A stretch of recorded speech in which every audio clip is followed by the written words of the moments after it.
ननद हो तो अपनी। नीलम, अगले सप्ताह में रक्षाबंधन है। चलो चलकर बाजार से रूबी के लिए कुछ गिफ्ट्स ले आते हैं। फिर बीच में कोई हॉलीडे भी नहीं है, मेरे पास समय नहीं रहेगा। जीतू के मुंह से उसकी बहन के लिए गिफ्ट लाने की बात सुनकर नीलम का मुंह बन गया था। क्या जरूरत है गिफ्ट देने की? 500 रुपये दे देना बहुत है। आपको पता है, हमें तो हमारे भैया 50 रुपये देते थे, हम उसी में खुश हो जाते थे। ये आजकल के नए नए चोचले चल गए कि भाई भी बेचारा बाजारों में धक्के खाता फिरे और बहन के लिए चॉकलेट, कपड़े और गहने खरीदे। अब तो ये राखी बंधने का त्योहार नहीं रहा, बस भाइयों की जेब पर डाका लगाने का त्योहार हो गया है। और वो कौन सी तुम्हारी सगी बहन है जिस पर तुम दौलत लुटाने को आधे हुए जा रहे हो? कोई जरूरत नहीं कहीं भी जाने की। देखो नीलम, तुम्हारा सगा एक ही भाई है, फिर भी तुम हर साल 5-5 राखी खरीदती हो, 3 जगह मिठाई लेती हो, अपने भाइयों के अलावा भाभी और उनके बच्चों के लिए भी कपड़े खरीदती हो। मैंने तो तुम्हें कभी नहीं कहा कि क्या जरूरत है चाचा ताऊ के भाइयों पर पैसे खर्च करने की, लेकिन तुम मेरी बहन के लिए कुछ भी लेना हो तो तुरंत मुंह चढ़ा लेती हो। अरे भाई, समस्या क्या है तुम्हारी? और मेरी तो बस एक ही बहन है, मैं उसे भी गिफ्ट नहीं दूंगा क्या? अब इतना गरीब नहीं हूं मैं कि 50 रुपए देकर राखी बंधवाऊं। अच्छा, हर बात का हिसाब लगाकर बैठे हो, तो इसका भी हिसाब लगा लो कि मैं वहां से लेकर कितना आती हूँ। हर साल पूरे परिवार के कपड़ों के अलावा मिठाई, फल, मेवे, कैश, क्या कुछ नहीं मिलता मेरे घर से। एक बैग लेकर जाती हूँ तो 3 भरकर वापस लाती हूँ। आप तो बस अपनी बात करो कि ये जो बहन पर खर्च करने को आतुर हो ना, आपको क्या मिलने वाला है उसके बदले में? हद है नीलम तुमसे। रिश्ते क्या व्यापार होते हैं जहां नफा नुकसान देकर इन्वेस्ट किया जाएगा? अरे वो मेरी बहन है और मैं उसे अपनी कमाई से गिफ्ट दिलवाऊंगा। बात यहीं खत्म होती है, उससे आगे मुझे और ज्यादा कुछ नहीं सुनना। पति की बात सुनकर तो नीलम का पारा 7वें आसमान पर पहुंच गया था। रसोई में बर्तन धोते हुए अब वो पटक पटक कर बर्तनों पर अपना गुस्सा निकाल रही थी। नीलम का स्वभाव ही ऐसा था। उसकी शादी को 3 साल बीत गए थे और इन 3 सालों में कभी भी उसने अपनी ननद रूबी को दिल से नहीं अपनाया था। नीलम के ससुर विजयकांत का एक ही बेटा था जिसका नाम था जितेंद्र, जिसे प्यार से घर में सभी जीतू कहा करते थे। जब जीतू थोड़ा बड़ा हो गया तो विजयकांत जी और उनकी पत्नी कौशल्या को दूसरे बच्चे की इच्छा होने लगी, किंतु शादी के कई साल गुजर जाने के बाद भी उन्हें कोई संतान नहीं हुई। अब तो विजयकांत इस बात से बुझे बुझे से रहने लगे कि उनकी सिर्फ एक ही संतान है। जैसे जैसे समय बीत रहा था, विजयकांत और उसकी पत्नी की उम्मीदें टूटती जा रही थी। एक दिन, डॉक्टर साहब, क्या कोई उपाय नहीं जिससे हम अपने बेटे को एक भाई या बहन लाकर दे सके? हमें बस इसी बात का मलाल रहेगा कि हमारा बेटा दुनिया में हमारे जाने के बाद अकेला रह जाएगा। देखिए, आप ऐसा क्यों सोचते हैं? आप तो भाग्यशाली है कि आपको एक बेटा है। दुनिया में ऐसे भी लोग हैं जो बे औलाद है। और जहाँ तक बेटे का साथ देने की बात है, मैं आपको एक सलाह देता हूँ। आप बुरा मत मानिएगा, आप दोनों किसी अनाथ आश्रम से एक बेटी गोद ले लीजिए।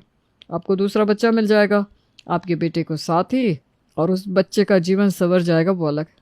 मेरी बात पर विचार करिएगा, ठंडे दिमाग से सोच कर ही अगला कदम उठाइएगा। कौशल्या और विजय अपने घर लौट आए थे, लेकिन डॉक्टर की कही बातें उनके दिमाग में घूम रही थी। डॉक्टर साहब ठीक ही तो कहते हैं, मैंने सोच लिया है, अपने जीतू को मैं इस रक्षाबंधन पर एक प्यारी सी बहन लाकर दूंगी जो जीवन भर उसे राखी बांधेगी और मेरे बच्चे एक दूसरे के साथ हमेशा खुश रहेंगे। पत्नी की बात सुनकर विजय भी बच्चे को गोद लेने को तैयार हो जाता है और जल्द ही रूबी उनके घर की सबसे छोटी सदस्य बनकर आ जाती है। जब रूबी को अनाथ आश्रम से लाया गया था, वो 3 साल की नन्ही सी बच्ची थी। जब 7 साल के जीतू ने पहली बार रूबी को देखा तो वो खुशी से उछल पड़ा था। कौशल्या और विजय ने भी अपने दोनों बच्चों के प्रेम में कोई भेदभाव नहीं रखा। माता पिता के प्रेम की छांव में खेलते कूदते कब दोनों भाई बहन बड़े हो गए पता ही नहीं चला। जीतू बड़ा था इसलिए उसकी शादी पहले हुई और नीलम बहू बनकर कौशल्या निवास आ गई, मुंह दिखाए के समय। अरे बहुत अच्छे घर में बहू बनकर आई हो नीलम तुम। भाई, जब कौशल्या एक पराई लड़की को सीने से लगाकर पाल सकती है तो तुम तो फिर भी सगी बहू हो उसकी। तुम बिल्कुल घबराना मत, इस घर में तुम्हें कोई दिक्कत नहीं होगी। कौशल्या और भाई साहब दोनों ही बहुत अच्छे हैं।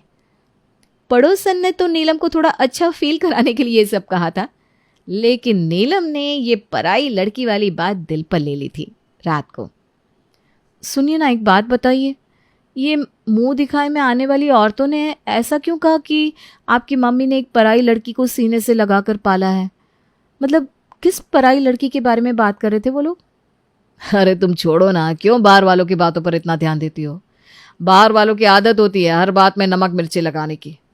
नहीं नहीं नहीं, अब मैं इस घर की बहू हूँ, मुझे भी सारी बातों के बारे में पता होना चाहिए। मुझे नहीं लगता कि वो लोग बातों में नमक मिर्ची लगा रहे थे। उनकी बातों में कुछ तो सच्चाई ज़रूर थी। आप बताइए ना वो लोग किस बारे में बात कर रहे थे। अच्छा ठीक है, बैठो मैं बताता हूँ। देखो, रूबी को मम्मी पापा ने अडॉप्ट किया था। मतलब वो मेरी सगी बहन नहीं है। जब वो 3 साल की थी तब मम्मी पापा उसे एक अनाथ आश्रम से गोद लेकर आए थे, लेकिन तब से लेकर आज तक हम सब ने उसे अपने परिवार का हिस्सा ही माना है। मम्मी तो कहती है शायद उसे इस दुनिया में जन्म हमारे घर आने के लिए ही लिया था। हर किसी का जन्म लेने का एक कारण अवश्य ही होता है, इसलिए तुम भी हमेशा के लिए ये बातें अपने मन से निकाल दो। रूबी हमारे लिए एक सगे से भी बढ़कर है। जैसे मैंने उसे हमेशा अपनी सगी बहन माना है, तुम भी उसे वैसे ही अपनी ननद समझकर मान सम्मान और प्यार देना, ताकि इस घर की खुशियों को कभी किसी की नज़र ना लग सके। पति की बात सुनकर नीलम हक्की बक्की सी रह गई थी। ये क्या बात कर रहे हैं जी आप? इतनी बड़ी बात छुपाई है आप लोगों ने? अरे पता नहीं कौन है वो, किसका खून है, किस जाति की होगी, किस धर्म की होगी, ऐसे ही कोई भी बच्चा उठाकर घर ले आए। सच में बहुत बड़ा दिल है मम्मी जी का कि उन्होंने रूबी को अपनी बेटी समझकर पाल लिया। उनकी जगह मैं होती ना तो उसके हाथ का छुआ खाना भी नहीं खाती। देखो नीलम, अब तुम हद से आगे बढ़ रही हो। जब हम लोगों को कोई समस्या नहीं है तो ये सब बातें करने वाली तुम होती कौन हो? अपनी मर्यादा में रहो। तुम जिसके बारे में बात कर रही हो वो बहन है मेरी। खून का ना सही, लेकिन प्रेम का रिश्ता है मेरा उसके साथ। अच्छा, तो वो अनाथ आश्रम से ली हुई लड़की को तुम अपनी बहन बताकर हक जता रहे हो, और मैं जिससे शादी करके फेरे लेकर ले आए हो मुझसे पूछ रहे हो कि मैं होती कौन हूं? तुम्हारी जानकारी के लिए बता दूं पतिदेव कि मैं तुम्हारी पत्नी होती हूं, और आज के बाद आपकी जिंदगी के सारे निर्णय में 50% की भागीदारी मेरी भी होगी। मेरी मर्जी के बिना अब आप कोई भी काम नहीं कर सकते। वो तो अच्छा हुआ कि आज ही मुझे ये बात पता चल गई कि वो तुम्हारी सगी नहीं सौतेली बहन है, वरना बिना बात ही मैं ये बोझ लिए घूम रही थी कि मुझे सास ससुर के अलावा एक ननद की भी सेवा सत्कार करना पड़ेगा। सेवा सत्कार की जरूरत नहीं है, लेकिन सम्मान तो तुम दे सकती हो। तुमसे छोटी है उम्र में। इस बात का हमेशा ख्याल रखना कि बड़प्पन सिर्फ उम्र से नहीं होता, इंसान की हरकतों में झलकना चाहिए। अपनी सोच को थोड़ा आगे बढ़ाओ। और हाँ, आज के बाद ये सारी बातें फिर से खुलनी नहीं चाहिए। जीतू को यही लगा था कि शायद उसके समझाने का नीलम पर कुछ असर हुआ होगा, लेकिन नीलम के मन में तो ये बात गहरे तक बैठ गई थी कि रूबी उसकी कुछ नहीं लगती। उसने रूबी को ननद मानना तो दूर, घर का सदस्य मानने से भी इनकार कर दिया था। रक्षाबंधन के दिन भाभी दिखाओ क्या लेकर आई हो मेरे लिए। देखो भैया, मैं ना कोई सिर्फ शगुन लेकर आपका पीछा छोड़ने वालों में से नहीं हूँ।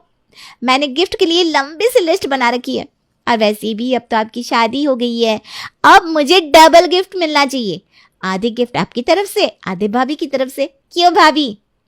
हाँ हाँ, तुम्हारे भाई ने तो बैंक लूट रखा है ना। गिफ्ट क्यों? गिफ्ट की दुकान खरीदवा लो इनसे। अरे हद होती है मांगने की भी। और वैसे भी ना गिफ्ट अपनी इच्छा से दिया जाता है, किसी की कन पट्टी पर बंदूक लगाकर मांगने को गिफ्ट नहीं कहते। नीलम बहू, ये कैसी बात कर रही हो तुम रूबी के साथ? अरे ये तो भाई बहन के बीच का हंसी मजाक है। पहली बात, इसके बीच में तुम्हें बोलना ही नहीं चाहिए।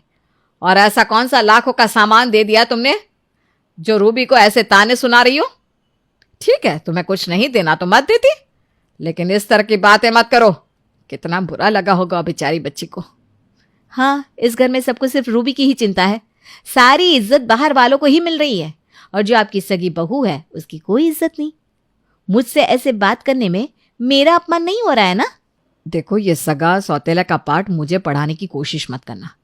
रूबी भी मेरी बेटी है और इससे ज्यादा मैं एक शब्द नहीं सुनूंगी। सच तो यही है ना माँ जी कि रूबी आपकी सगी बेटी नहीं है। चिल्ला चिल्ला कर कहने से झूठ सच नहीं हो जाता, और मैं आप लोगों का पूरा सच जानती हूँ। अब आप लाख चिल्लाती रहिए, लेकिन उससे सच नहीं बदलने वाला। इतना कहकर नीलम अपने कमरे में चली गई थी, और कौशल्या बहू की कड़वी बातें सुनकर धम से कुर्सी पर बैठ गई थी। जी तो बेटा, ये बहू को क्या हो गया है? कैसी बातें कर रही है ये? तूने इसे समझाया नहीं कि रूबी को हमने बेशक गोद लिया है, लेकिन मेरे लिए वो मेरे पेट से पैदा किए हुए बच्चे के समान है। तू ही बता, क्या मैंने कभी तुझ में या रूबी में कोई अंतर किया है? फिर ये क्यों मेरे बसे बसाए घर को उजाड़ना चाहती है? क्यों रूबी के मन में यह बात भरना चाहती है कि वो इस घर की सदस्य नहीं बल्कि कोई बाहर वाली है? मां परेशान मत हो, मैं जानता हूं नीलम की कड़वी जुबान के कारण आपको और रूबी को बहुत दुख पहुंचा है। आप लोग ऐसा समझ लीजिए कि आपकी बहू एक पागल सांड है जो अपने सामने आने वाले हर आदमी को सींग मारता है। अब आप लोगों की भलाई इसी में है कि इस पागल जानवर से बच के रहिए और उसकी कही बातों का बुरा मत मानिए। रक्षाबंधन पर जो कुछ भी हुआ था उसके बाद अब रूबी अपनी भाभी नीलम से थोड़ी दूर ही रहती थी। बेटा जीतू, हमने रूबी के लिए एक अच्छा सा रिश्ता देखा है। लड़का पढ़ा लिखा और काबिल है, हर तरह से हमारी रूबी के लायक है। मैं सोच रही हूँ इस रविवार को उन्हें अपने घर बुला लूँ। हाँ मम्मी ठीक है, बुला लो आप, मैं भी घर पर ही हूँ। लो, एक तो इस अनाथ को पाल पोस कर बड़ा किया, उसमें पैसे लगाए, अब उसकी शादी भी करनी पड़ेगी। इसकी शादी होगी तो पापा जी का रिटायरमेंट का जितना भी पैसा है ये लोग उसी में झोंक देंगे। पर मैं ये सब नहीं होने दूंगी।